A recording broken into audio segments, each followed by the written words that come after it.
Kudo Mawufinu Meta Lebi. We're giving greetings to all Africans looking at this video. We are Hosu Ogelo Bagan Agbovi the First, the Ganlodo Hosu, also Kilombo Hosu, Kilombo Maroon King here in North America. Ganlodo being the monarchy that we serve as monarch, as a Hosu. A Hosu is king in the Aja phone language. We're only emphasizing that because most people are familiar with Yoruba culture, but they're not too familiar with terminology and philosophy coming from the Aja people, which the phone group is one of the larger off-branches, offshoots of the Aja, along with the Eve. So we wanted to address real briefly the issue of African captivity and where were the deities when this happened. This is very crucial to understand. We've lost many good people to this concept. The fact that they felt, well, the fact that the deities were not there during captivity. We saw a blog recently where this brother posted. It was on an African-owned blog. The brother posted questions like, well, I hear all the time that the deities, things are done with the deities for protection and to protect you from evil this, evil that, So why did they not protect us from the horrors of captivity? In particular, allowing the Yovo, white men and women, to conquer us. Some people get upset at this question, these type of questions, but they're legitimate questions. We made a video, if the African deities are so powerful, then why is Africa and African people in the predicament they're in? So this is like part 2 of that almost. And we'll get right to it. Now, the answers to this, a lot of people are not going to like, but it's reality. One is what we call, in the phone language, we have a few notes here, Nuninyo Home Tome, or Nuninyo Home Hotome, which is the internal rot of the nation. Hotome is monarchy, nation, right? For instance, we're Ganlodo Hotome, Ganlodo Kilombo Hotome. What a lot of people have not quite understood is that there was hundreds of years of Nuninyo Home, that means internal rot, going on amongst African people all around Africa, Mawufe as we call it in the Aja language. We saw the case with Tamare, where which is like the most documented case, and our beloved ancestor Ibara Torun, national ancestor, Dr. Chancellor Williams, gave us the breakdown, partial breakdown of what happened and how it happened in Tamare. Interracial relations getting too big for themselves, for their own britches, as they say. That's one of the main things. Of course, interracial stuff would follow that. Selling out the deities, selling the deities. This is what happened also in West Africa. You had African leaders, chiefs, kings, queens, who allowed the European to build forts there, to take over certain areas. Had even in Dahomey, they even had graveyards for those Europeans that ran those factories that promoted captivity of our people. They had graveyards dedicated to them, where they could be buried separate and away from Africans, by the way. This was allowed in Dahomey. So this builds us up to the point we're making. There are taboos amongst African people that just are the epitome of stepping over the line, right? And in our culture, we have to understand. Our culture is not like other cultures. Our people are not like other people. For instance, culture is the only mandate that will get us towards sovereignty. Other people can play around with culture a little bit, like the Chinese, and still gain degrees of sovereignty, but they still have their culture at their base. We cannot afford to play it all in relation to culture. And that's what one of the things that distinguishes us from other people, African people from other people. It's kind of like the thing with drugs and African people. Why? Because of our rich melanin, that's one of the things we brag on. At the same time, is one reason we should not overdo narcotics and alcohol because of that melanin content. So, there were taboos amongst those that were in power consistently for hundreds of years before the coming of the Yovo, the white folks, the Arab folks.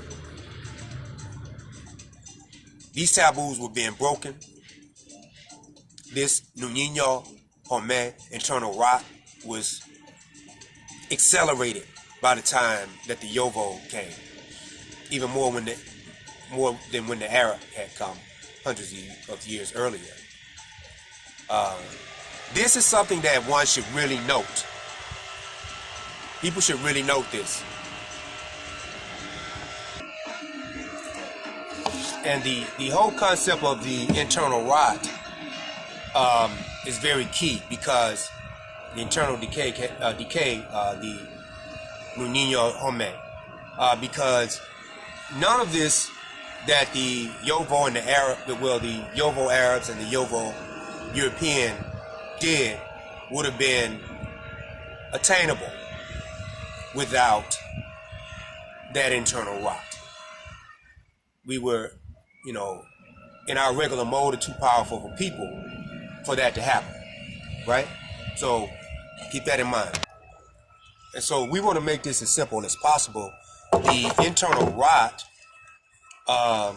eventually brought what we call Hundedo Yiyi, which is the deity has left.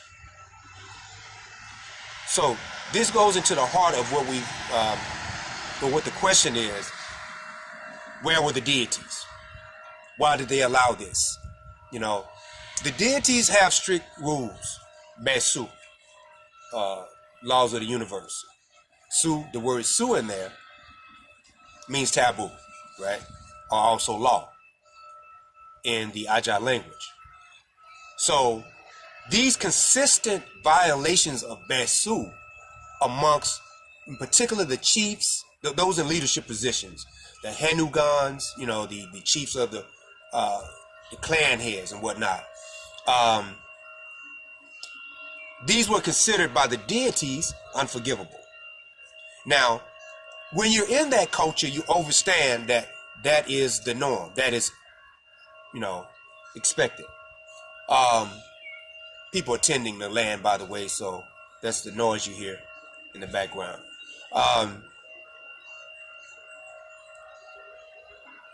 So these laws they're different from in European culture, where you could violate them and then you could take it back and all that. In African culture, there's repercussions.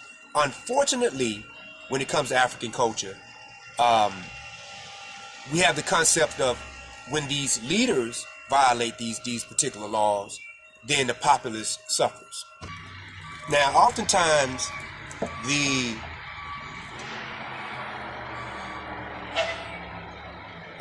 populace would suffer, those that are part of the Hotome, because they did not do anything to reproach or remove the unfit leader, so to speak. We see that in the case of places like Nigeria. Even today, even though that's an African country trying to run a European government, a lot of what happens with them is because they are they're allowing corrupt leaders and never no goods to run their country, like the Good Luck Jonathans and this Muslim guy they have there now, Bahari or whatever his name is. So we see modern examples of this across the board around the world with African people. So, because in our culture, you look at the Yoruba and in the case of the ancient Ajah monarchies, there were measures put in place to remove corrupt leaders, those that were not doing the right thing, and oftentimes it was removable by death. That means they really messed up. Sometimes they were exiled, meaning they messed up to the point where they should not be rulers, but maybe they shouldn't be removed physically from life. So we'll just remove them physically from the area, and they would get exiled. The deities' presence in many West African nations, like the Ajah, the Ewe, the Fon, the Yoruba, Ijebu, Yoruba, Oyo, had already started to greatly wane, greatly diminish by the time, especially when the European Yovo came to West Africa. Please note that. Remember the concept of the deity leaving. We say in the foreign language, Hunde do yi, right? The deity has left. The deity has left. Sometimes that could be used to mean the deity is leaving. But normally it's the deity has left. The deity is not in that shrine. The deity has left not only the shrine, and it may locate in another part of the monarchy. But in this case, these deities were leaving the monarchy.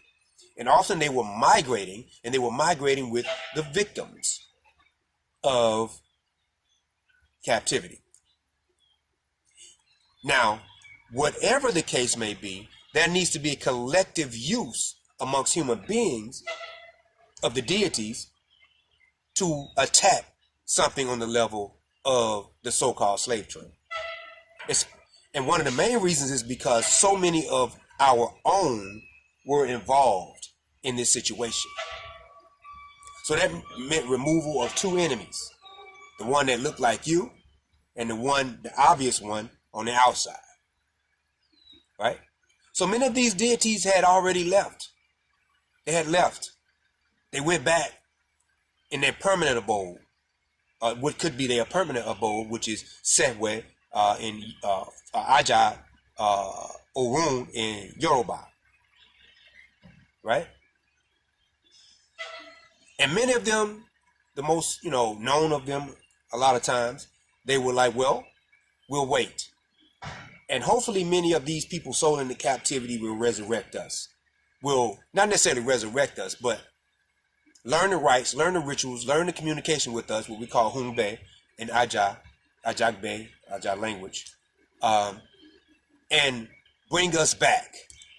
And maybe give us back to those continental Africans that deserve to be given back to. And this is what's happening now.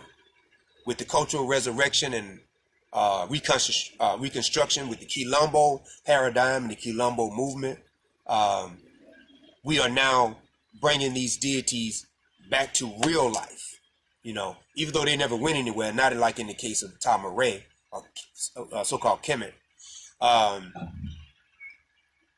We're bringing them back in their proper sense, because oftentimes when people go to Africa and they are getting initiated, they're not getting initiated to a real deity. One reason is because that deity has abandoned that area, because those people either sold out the deity or allowed the deity, allowed selling out to happen in whatever form. And they migrated to Brazil. They migrated to Mobile, Alabama. They migrated to New Orleans, Louisiana, Savannah, Georgia. This is what happened. So a lot of us we don't want to face that, and that's what the case is with our culture. So why didn't the deities protect us? Is because many times those deities were not even there. Period. They were not even present. They were already on their way out. Period. So there are some things about this that seems unfair, like why the victims had to suffer. Once again, when you do not do the right thing, because it's not like European society, medieval European society, where only certain people knew certain laws and could read and whatnot. Everybody in African culture was raised through the rites of passages, through societies like Egungun, Ogboni Oro, Zangbeto, Gelede society. They were the keepers of the truth, and they passed this on along family lines. It was up to the chiefs, and if the chiefs didn't do their thing, up to the populace to correct these measures if it meant the death of a king, the death of a chief or one or more chiefs, and often this began to wane. This stopped happening, and so many innocents, so to speak, many innocents, were caught up in this thing that they call the slave trade today, the captivity trade of African people. The deities often were not there. The deities were not there because they had been violated. They had been sold out. Just like in Oshogbo now, Oshun is not there. No matter how big that festival is, it's just a gathering of people. That's what that is. Oshun is not there. And, maybe Oshun is there with certain individuals, but so far as at the central shrine, and many of the other shrines that offshoot from that shrine, Oshun is not there. That's just a fact,